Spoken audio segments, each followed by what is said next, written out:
I think the biggest mistake really comes down to is where people aren't taking into account the way that Google has created the campaigns. And that's really what I'm big at.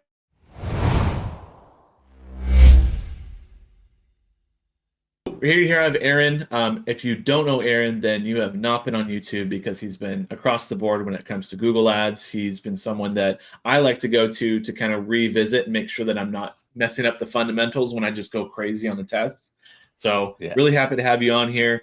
And for those that don't know you, I think it'd be really good to do a little bit of an introduction on how you got started with Google Ads, what's kind of been your journey as to where you're at right now. I started Google Ads in 2010, and it was actually for my own business. So we had a villa resort at that stage. I think I just turned 30, and we had to have this crazy idea of starting a villa resort in Bali, and didn't realize how hard it would be. We got it done. It's still operating, but so basically the first year, just the way the business was structured, we had to get a certain number of sales in order to guarantee that project. We hired a marketing agency, we hired real estate agents, and we got 0 leads. I kind of joke at the time that I would have been happy for spammy leads, like just anything, and we were getting absolutely nothing. So because it was our capital in, I just went, well, look, if this is going to work, I want to give it the best try. And a friend of mine had been doing Google Ads for his own business, and started showing me things with Google Ads, and then I guess, as they say, the rest is history. We got enough leads for that business to go, and then because we were seeing success with the strategies we're running, we just started to pick up other clients, like other freelance clients. And then from there, back in 2016, we moved back to Australia, and that's when I just transitioned to Google Ads 100%. And I just fell in love with what I really loved is, and what I still love about Google Ads is that it allows small businesses to succeed in any market. So we were in a really, really competitive market. Like we had, all the Marriott brands, the Sofitel brands, all of those different brands competing for the same space. And we kind of joked that our coffee budget was probably, our marketing budget wouldn't even be equal to their daily coffee budget. Like we had such a small budget. And that's what I still love about Google Ads is that you can find a way to make it successful for your business. Yeah, no, that's awesome. I think it's interesting because, I hear a lot of people nowadays that are complaining about CPCs and how the search volume's dropping. And it's like a lot of the noise is from those companies that are spending a lot of money when it comes to ads. And there's so much still space to diversify with all these smaller companies that are kind of coming into play, because Google wants to reward diversity in terms of just having as many different companies as possible, because they just have obviously more volume that way as well too, when some scale, some don't. And you're not, beholden, in Google's eyes, they're not beholden to one person that's kind of dominating the space. So no, I think that's awesome. No. But yeah, so in terms of, so you went from the pivot from having an agency, now you're going more heavy into YouTube. So what's been kind of the draw for you on looking at YouTube and kind of... Yeah, well, we actually never went full agency. So I was about to start my own agency. So I was I think at one stage I was white labeling as the head of digital, head of search to 3 different agencies at the same time. They all knew, so it wasn't like I was, doing anything dodgy there. But very much, and we're just about to start our own full service agency, and then all the lockdowns happened of 2020. So, and then obviously things, and it gave me a bit of time to just really look back and really look at, one, the type of clients that I really like to help. And also I just fundamentally saw a gap in the market. This isn't a shot at agencies. I love agencies. There's a lot of great agencies out there, but the agency model doesn't fit a lot of businesses. And it may not fit a lot of businesses for 2 reasons. One, if they're a smaller business just looking to start up, and even 2, especially if they're businesses, they've got like an in-house marketing team, the agency model isn't the best, most cost-effective model for them. It's more, they just need some strategic coaching and strategic know-how. So that's where, I guess the whole idea of Define Digital Academy was born. And I thought it would go well, but 9 months after launching our first YouTube video, I basically had to stop all direct clients, and we still do take on some coaching clients for things, but stopped all my consulting roles and just went 100% into Define Digital Academy. That's awesome. It makes sense because a lot of agencies, that's kind of the buzz right now in in the space where agencies are overcharging, and Yeah. there's issues on like margin and how, people that are pushing percentage of ad spend and you're spending, let's say $100,000, doesn't make sense. Like there's just so No. much of that I feel like a lot of previous companies were doing, and that was sort of justified in some ways because the market obviously wasn't pushing against that. But now I feel like it's a lot more into, like you're saying, like teaching, freelancers, small Yeah. boutique agencies, whereas the larger ones. I think agencies will still definitely be around, but I think they're definitely the role of the agency needs to pivot pretty quickly, especially considering with all the automations that are coming into place. Like, no agency should be really spending heaps of time on, negative keywords. All of those things should be automated and scripted out. So it's very much, I think there is very much going to be a bit more of a done with you model as opposed to a done for you model where you're really giving this strategic insight. I think more important now is getting that structure right, so that you can actually build for success. So I guess in reference to the structure side of things, so you mentioned like the bottom up strategies. So could you give some, I guess, insight as to what that would look like? Yeah. So one of the things I've just kind of been in my teaching is sort of really rolling out the bottom up funnel. And what it really comes down to is, out of all of my years of managing Google Ads campaigns, consulting to different companies, running my own business, all of those things, there's really, when you look at it, there's two main, I guess, points that people get to for why they would reach out to an agency or why they'd reach out to a freelancer. And it generally comes into they can't get conversions or they can't increase their conversion rates. So some of those core metrics, or they can't scale. And they're the two, sometimes they may verbalize it in different reasons, but fundamentally it comes down to we can't get enough conversions, or our conversions aren't profitable, or we can't scale. So when you look at it like that, that's essentially the basis of the bottom up funnel, is where you firstly focus on those primary campaigns or search and shopping campaigns, getting your click-through ratios up, and getting your conversion metrics up, making sure when they're going to the website, the landing page is working, the offer's working, the sales process is working, all those things are working. Eventually, though, you will hit resistance there. And, because eventually, you can, the easy way to start scaling is just by increasing your budget. But depending on the market that you're in, eventually you're going to hit what I call CPC resistance, where you increase the budget by 20%. And your CPCs go up by 30 or 35%, or your cost per conversion metrics, or your whatever core conversion metrics you're tracking start to drop down. So the only other option there is to reach out to colder traffic. And Google Ads, the beauty of Google Ads is that you can do that in a couple of ways. One, you could reach out to, similar keywords, non-buying intent keywords, so higher the funnel type keywords. You can then go out into image-based ads or video-based ads. But essentially, they're the two mechanisms, and that's, I guess, the basis of the bottom-up funnel. Start with search, start with shopping, really focus on those core high-intent keywords, and then you start building out from there. Yeah, no, it makes total sense. I think that's the nice part about it. Like you were saying for Google Ads, is that you can get on search and immediately start capturing demand right away without having like all this creative just everywhere. Like a lot of agencies provide for clients that cost thousands of dollars, and you could just be like a local plumber or something and be able to run ads pretty much the next day once you have a website up. So I think that totally, completely agree with that. I think one of the biggest things too that people tend to get into struggles with is that they focus so much on the marketing side of it and they don't focus on like the pipeline side of it. So I guess from that angle, do you dive like into that with other people? Have you found that to be kind of a common issue where like the sales team is just not like on it versus Google Ads is on it, or what's been kind of the relationship between the so there's two? a couple things. So let's break it down. Obviously, for lead generation, it's a different kettle of fish. Like sometimes we get, we had a client that we're coaching with not too long. Sorry, I'm still coaching them at the moment, but they had a bit of an issue. We're starting getting feedback that they're saying the lead quality was going down. And thankfully, they were recording the phone calls, and it wasn't until we actually got into that phone call they actually changed their salesperson, and that was the issue. Basically, the salesperson wasn't doing their job. So, we were able to work with the owner and go, hey, look, the lead quality is actually, if anything, it's probably gotten better. It's just that the hole is there. So, especially when you're dealing with especially when you're dealing with people like earlier in that buying cycle, you also have to educate the business as well, is that this is going to take longer and it's not going to be like the instant, search convert.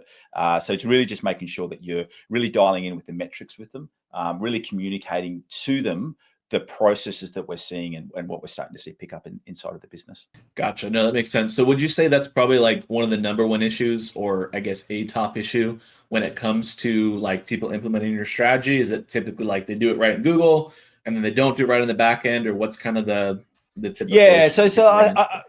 and I don't really like to see it as a strategy. I more like to see it as a framework, and it's really coming back to understanding those core functionalities. I think some people, a lot of the time, jump too early to other networks. Like fundamentally, if your conversion rates, like they may be at a search impression share of, like 15% or a click share of like 10%. Like you shouldn't really even be worrying about other display or image based networks. I mean, you can, but in terms of most businesses, that you're going to get the most rapid returns on focusing on things like, if we look at a search campaign, focusing on your ad copy, focusing on your offer, focusing on your landing page. If it's a shopping campaign, just focusing on your feed, focusing on your product titles. And that's the type of stuff where people, I guess, probably they try to get super advanced before they've got those foundations down. Because if you don't have those foundations down right, when you do start to scale it, it'll all just start falling apart. There's no point scaling an e-commerce campaign if you're not hitting at least, for example, 3%. Obviously, we want it to be higher, but if you're not even hitting that metric yet, just throwing more money at the problem, it's not going to solve it. Yeah, no, it makes sense. I think a lot of people too will stray too much into like kind of, if you're here on this channel, like too much into like the advanced strategies of like, okay, this works in this specific scenario for this specific client, and like it will probably work in other scenarios very similar, but to get to that scenario in the first place, you have to have the fundamentals down. And if you don't have that down, then what are you doing? So I think that's something that you bring up a really good. Yeah, you bring up a really good point, because a perfect example is, there's some businesses that we've got and brands that we're working with now. They're actually spending more on video than what they are in search at the moment. And the reason for that is because they're dealing with either an educational based product, or they're dealing with a product that no one really knows.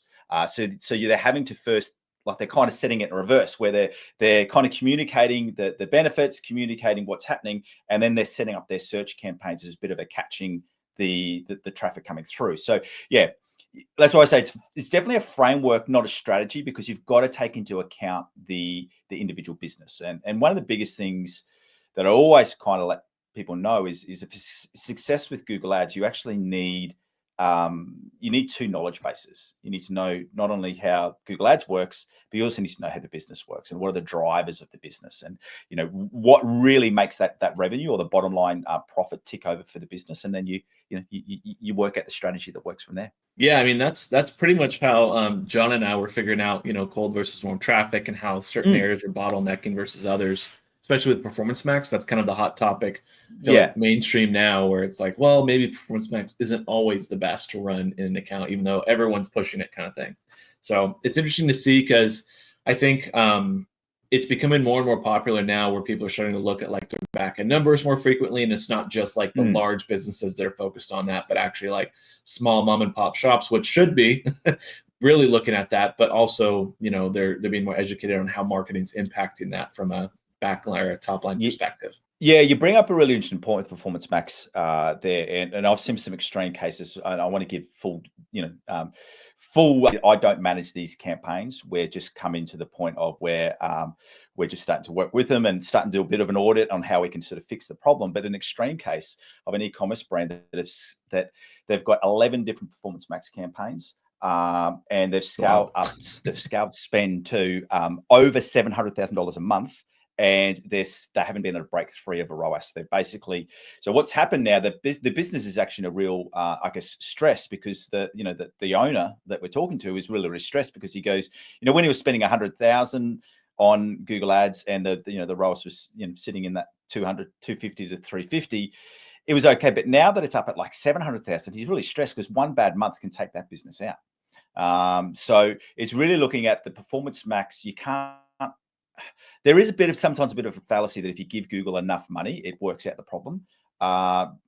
It doesn't. And sometimes it just continues on the current path, regardless of how much money you spend on the platform. Yeah, well, it's interesting too, because like whenever we look at Performance Max and kind of how it impacts the business, it's always like, if you have really high LTV, then I'm always very scared a Performance Max in terms of like scaling it, because you're just cycling in like repeat customers again and again and again.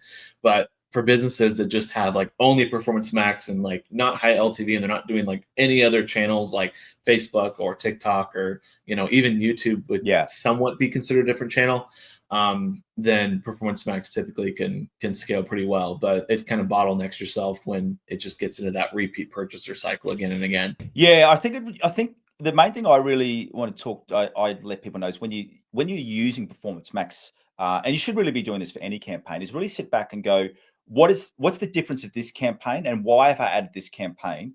So when it comes to Performance Max, you go, why are we adding a Performance Max? Is it because our, if it's just because search and shopping are converting, that's not really a good answer. For me, the main reason why I add in a Performance Max is if we want to start, we are starting to see that CPC resistance at the search or the shopping level. And so for me, the way that we go about and do that is that generally when we engage a Performance Max campaign, we're also doing it to target, so we're also doing it to bid for new customers only.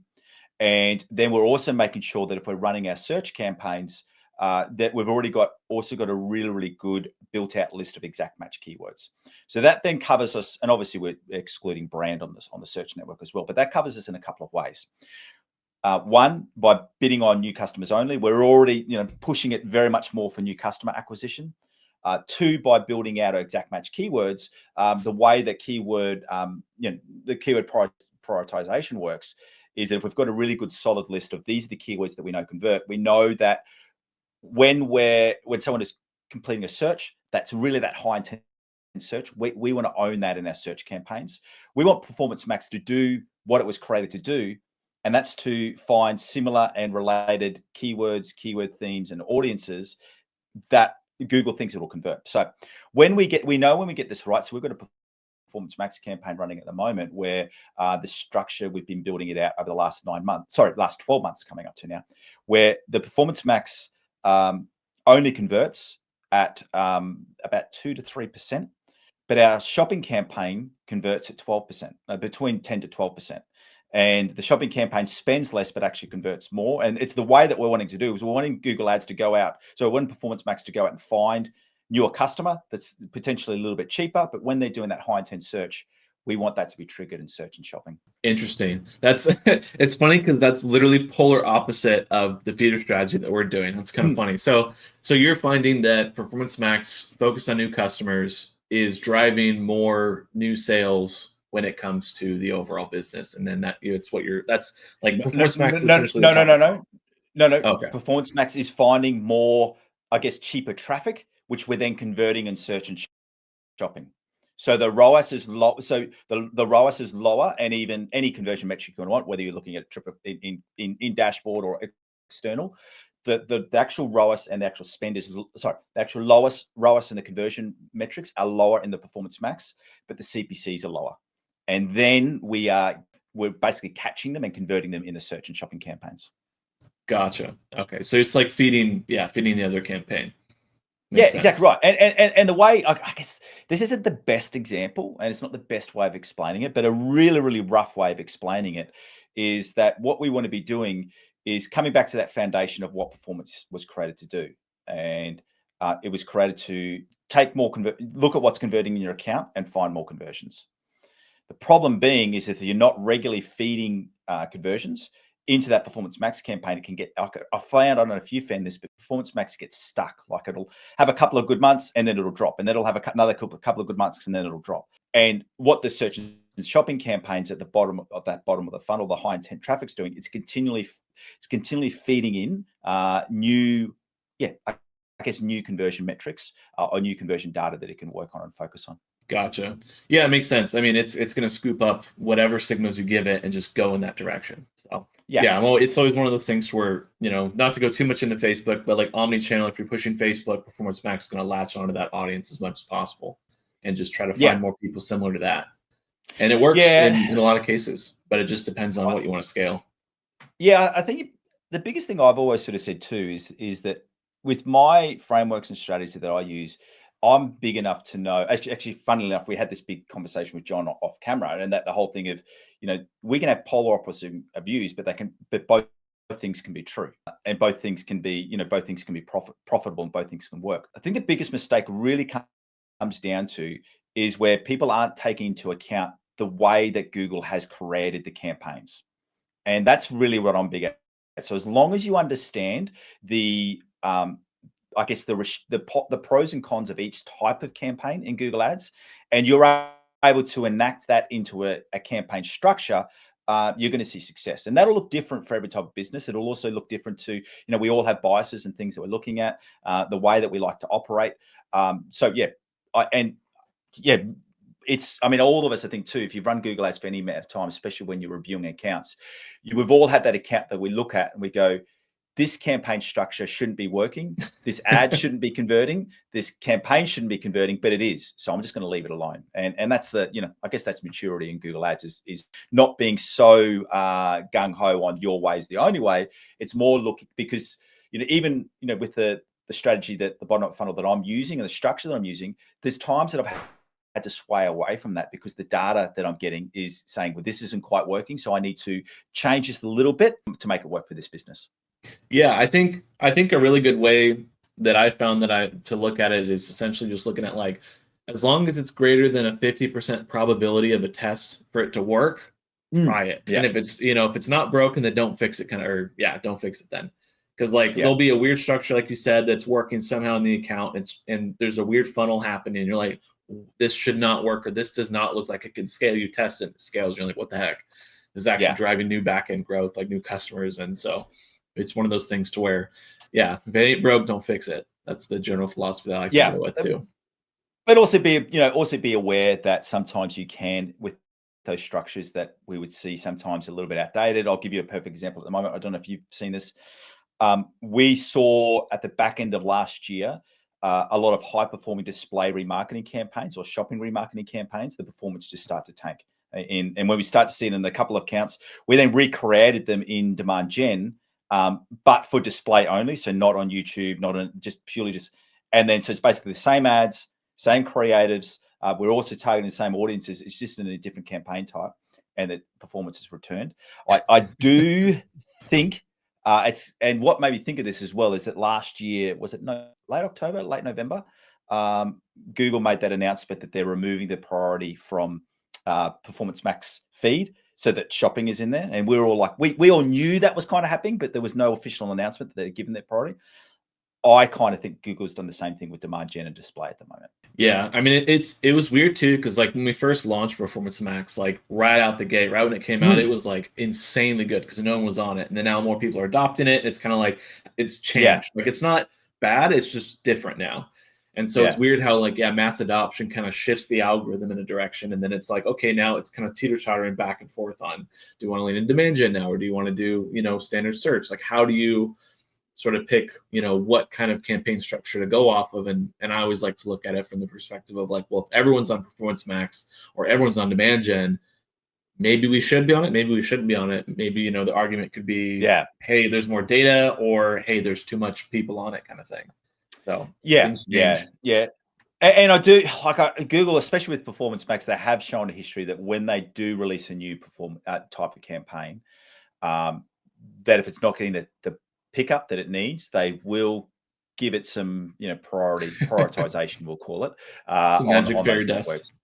Yeah, look, you won't see this anywhere, but I wouldn't be surprised that within the next 18 months, 2 years, Google will come out and make an announcement saying that would remove the prioritization that demand gen had over YouTube and display campaigns. Yeah, no, it totally makes sense. They're just trying to combine it together. So in terms of, because I know that there's a lot of chat around, LLMs and how AI is sort of coming into the mix with Google and how search is sort of shifting.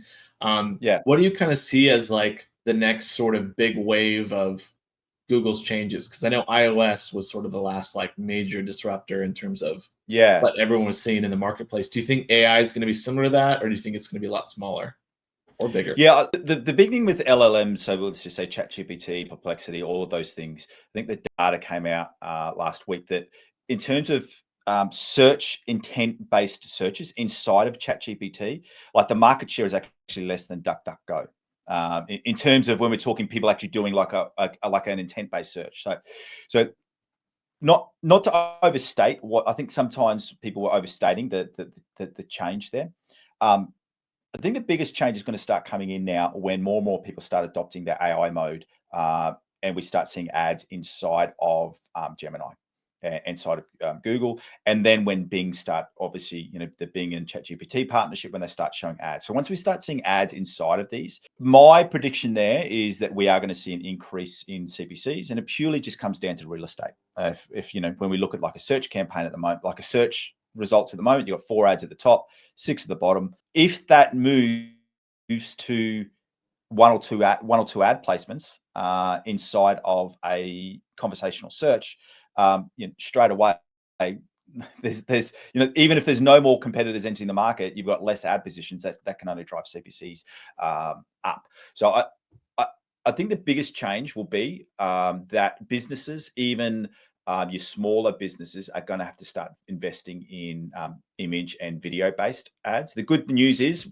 obviously with AI coming in, it's going to be a lot more attainable to get base level quality videos and images that you need. And the real thing will be marketing, is especially on Google. It's I released a video about this a little while ago. It's kind of like the meditarization of Google search, is that it's kind of moving more across to what Meta has been in that sense. It will still have the search there, but I think brands, for a Google Ads strategy, you really do need to be having some video or display images hitting people earlier. Yeah, I've been hearing a lot of people talking a lot about just how SEO has kind of been dropping off on like the overall clicks, and I'm just wondering, like, well, with AI sort of answering maybe further up the funnel questions, which, is good and bad, there's also the intent side of it where it's like, well, maybe when people are, intent based, it's like really intent, like high intent based. So even though the volume might be shrinking a little bit fractionally, the conversion rate is just going to be so much higher because everyone's already done their previous research and not just like looky-loos kind of going through the website and seeing what's going on and then leaving. Yeah, look, I also think as a byproduct, you'll see an increase in branded searches. So like I think newer brands that aren't as established, or businesses, will see an increase in branded searches. And that's purely because I think some of the behavior will move to people start doing their research inside of a conversational based tool, whether that be Gemini, whether that be ChatGPT. And then they'll complete the actual Google search from there. The one thing that did shock me from Google Marketing Live was the largest growth in Google searches is actually from Gen Zs, that 18 to 24 age bracket. So yeah, that has been one thing that I guess is probably interesting. I'm just even looking, I've got some older teenage daughters, and I know that's the way that they use Google. Like they will go straight from their social media platform across to a direct Google search. Yeah, no, it makes sense. I'm curious to see, like, if, for example, this new AI search is going to change just how we look at search as a whole, because I feel like that's sort of what everyone thinks of as Google is like, this is the search. This is like your keywords, good to go. But if it's going to then shift to more intent-based themes, and how that's going to kind of take over. Yeah, I think when it comes into Google, because Google is very much the mainstream, it's still got 93, 94% of the market. There's still a large percentage of the market that hasn't tested ChatGPT, doesn't really know them. They've heard about it, but they're not actively using them. I think, obviously because in our sphere, we're using it all the time. We can kind of like be a bit of an echo chamber, but for the vast majority of people that we're actually, targeting our ad campaigns to, the adoption rate for these tools is still really, really low. It's going to skyrocket. Like it's definitely going to increase. I think with the AI functionality and the conversational search functionality coming into Gemini, it is going to start to skyrocket it and speed it and increase it up, where people get more used to a conversational based search. Yeah, I think it makes a lot of sense. I was talking to Austin. I don't know if you did an interview with him before yet, but he made a really good point where essentially LLMs are, they're being tested now, and it's sort of shifting into, okay, is this going to be mass market?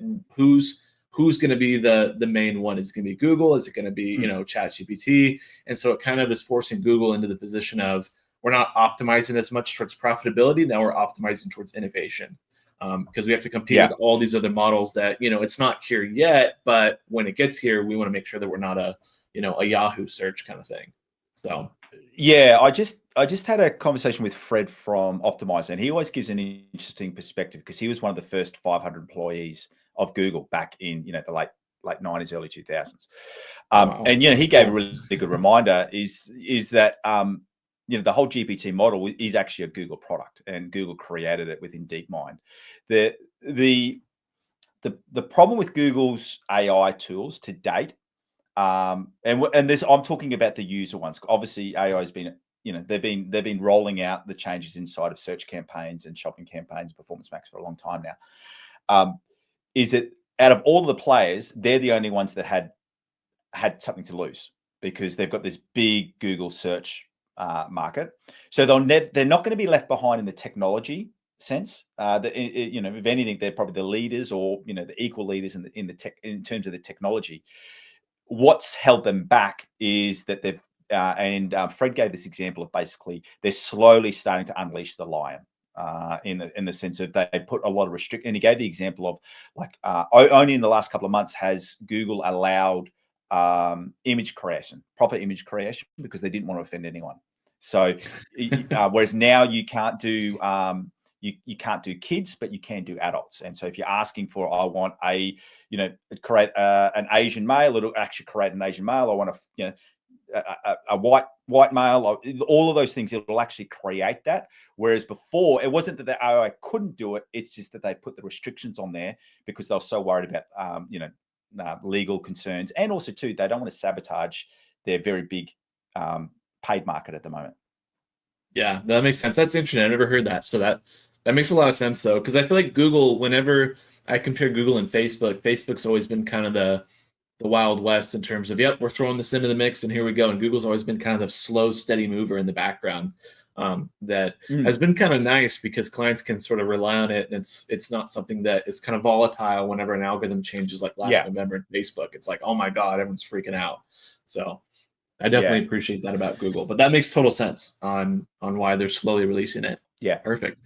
So I guess in terms of what you're teaching, because I know we went over some of the strategies, sort of, you know, where you got started, what your main focus is. So you're mainly right now just focused on like teaching people and sort of explaining all the complexity of Google Ads into a sort of like a story of like, this is what you need to do, this is how you do it, and then you're also available to have a chat about. So can you talk maybe a little bit more about like your group and sort of what that looks like, and how you kind of impact people from there? Yeah, so our group is probably more focused on, I guess, getting people from that initial, like, how do I start Google Ads, up to getting, you know, getting conversions running and getting your account profitable. We're actually just in the early stages of planning out a higher tier, and really focusing at people who are, you know, spending 10,000, 20,000 more a month in terms of ads, because that's two different types of skill sets. But yeah, very much focused on getting people on, and I'm really probably, with my teaching, I've unashamedly focused it on business owners.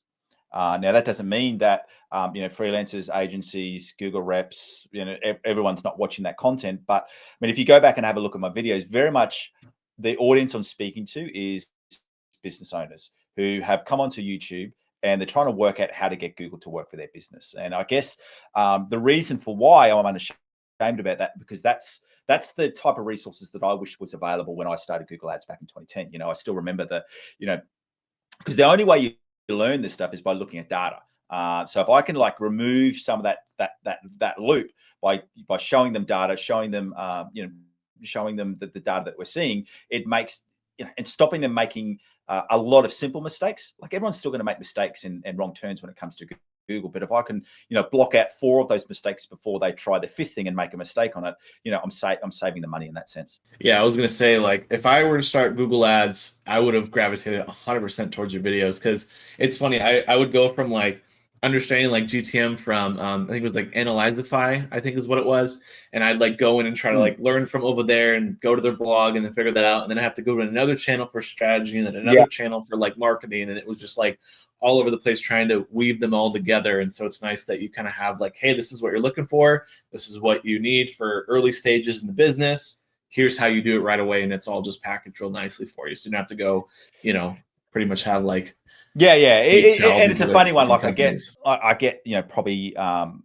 some of the people sort of say my strategies and the way that I teach is very much set at beginners. And it's not that we don't, like, we've got clients that we're teaching, we're coaching clients through budgets, that are managing up to $750,000, $800,000 a month. So it's not that we can't do the event stuff. It's just that when you look at for me, it comes back to, I run my YouTube channel like I run a Google Ads account. And what I mean by that is I'm thinking about the vast majority of people that are going to be heading to YouTube to solve a problem are going to be beginners. So why would I go through and teach advanced strategies to them?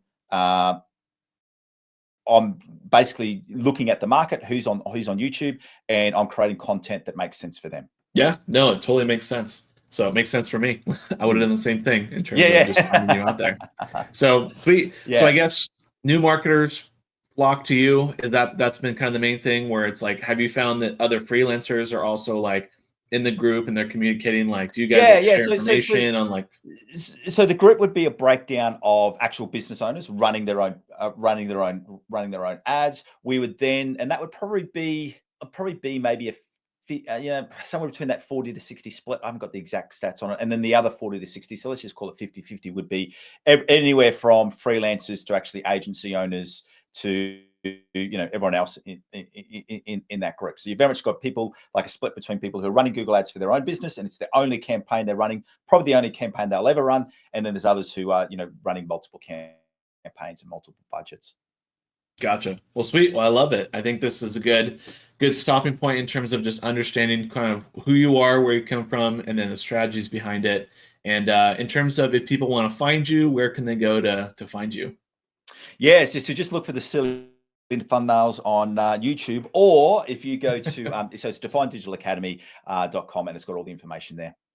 Amazing. Cool. Thanks again, Aaron. Appreciate you for going on.